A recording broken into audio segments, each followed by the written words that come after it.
Now, the next thing we've got to get to, we're doing it in South Africa, we're talking about it in the SADC context. Last week in Stockholm we talked about it in the global context, is how you organize to make all of this reach an industrialization level because of the numbers that you need to reach around that service.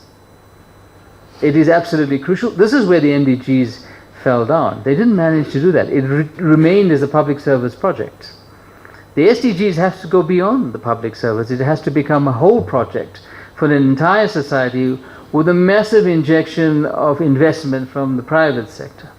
So in the South African environment, the instrument that we use is the Industrial Policy Action Plan, and in that Industrial Policy Action Plan, for the first time, we now have a water and sanitation chapter that's going to guarantee for us that we're not only going to be able to achieve a lot of the SDG target, but go beyond that to become a net supplier to the places around us.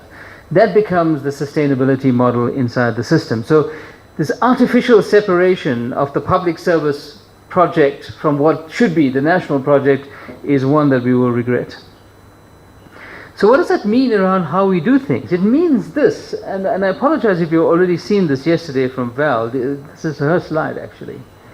And that's about organizing for the researcher base to be part of a much wider ecosystem of an existing private sector, because we want to work with existing players, but increasingly starting to develop new players inside that private sector. And this is the ecosystem that eventually is going to deliver not only the SDGs, but the sustainability pathway to the 2050 project. Without it, we will fail. What this means is that you want to develop our knowledge-based industries inside the system. You want to provide a much more robust support to the large-scale manufacturing environment, and you want to organize for a skills base to be able to operate here that doesn't get us locked like the mining sector currently is locked around a primary industry paradigm because it has not invested in that development. And then all along the way, you need to have the right kind of partnerships. Now, this is very specific to my institution. This is the WRC Business Development Map. But whatever institution you're in, just categorizing your existing partnership into these categories will already give you the start of what that ecosystem needs to look like. And once you visualize it in this kind of way, you are actually going to operate very different kinds of partnerships within your existing relationships. And this is something that we have to do. And here again, Yancy, this is one of the places that is available inside the system in South Africa where it's easier to have this discussion than probably anywhere else, because your membership lends itself to this, and this is the paradigm within which you operate. Let me formalize that into a request that we please need to have a couple of workshops on how we unpack this for ourselves. Then, colleagues, we have to deal with this issue around the layers of discrimination. You know, one of the really important SDGs talks to the notion of gender and gender equality. And the stratification of society anywhere in the world, but piercingly much more in sub-Saharan Africa than anywhere else, is that we have these different layers of discrimination. There is economic discrimination on the basis of economic class, of course there is. As there is a rural-urban divide, as there is a black and white issue in the world. But the bottom end, the poster child of the worst form of discrimination in the world today has to be a black African woman in a wheelchair in a rural environment. So, in addition to the 230 indicators that Paddy was talking about, if you were looking for the one indicator to say whether or not you are succeeding, that is it. If you can change that picture, then the world has moved to a better place. If you achieve the other 230 and that hasn't gone anywhere, then we haven't done enough. No. This is something I deeply believe,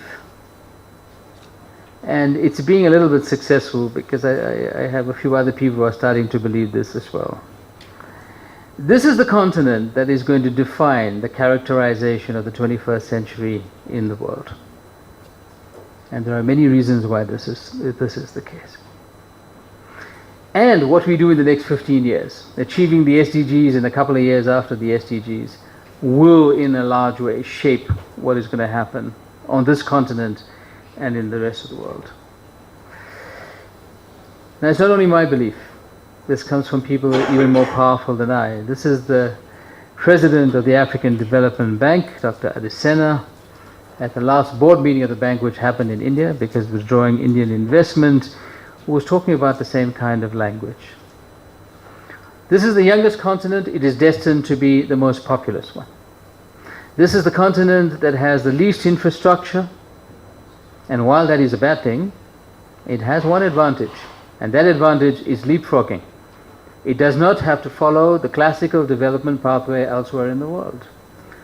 We don't have to retrofit our cities around new sanitation and new water and renewable energy, as many European countries are currently doing. We can go straight there, as we have done with mobile technology.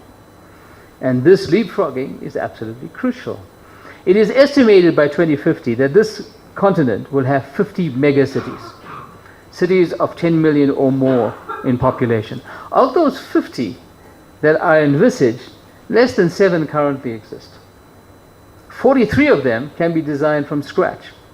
We can organize now for resource-sensitive design cities that organize for all of their water and wastewater needs in the city limits and the city environment, to organize agricultural and other food production inside the city limits with a little bit of creep into the rural areas. We can organize for a new energy and a low carbon model inside those new cities.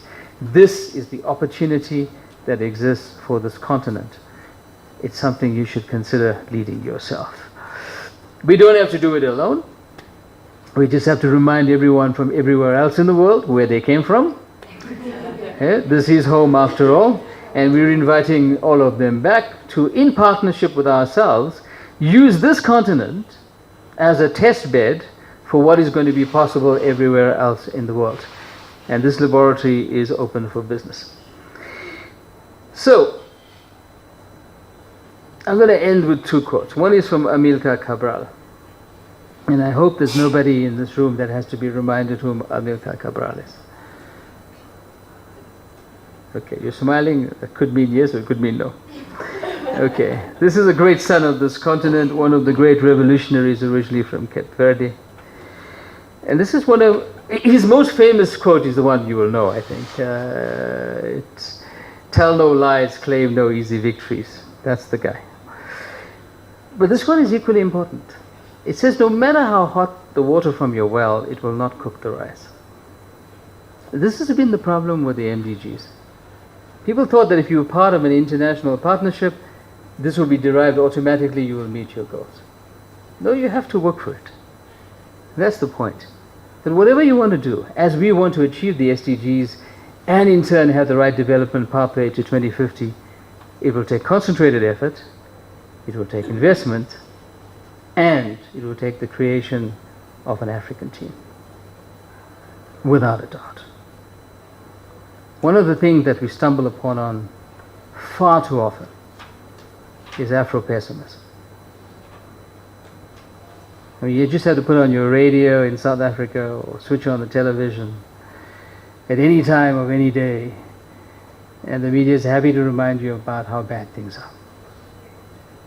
All the time. With no point of comparison. I mean, the Bell Pottinger story is a very interesting one. That somebody has lent themselves the belief that our racial harmony in South Africa has been destroyed by PR agencies. You know, we have problems, whether there are PR agencies or not. We have failed in many aspects of our transformation project. We need to work on them. These are easy political points for other people.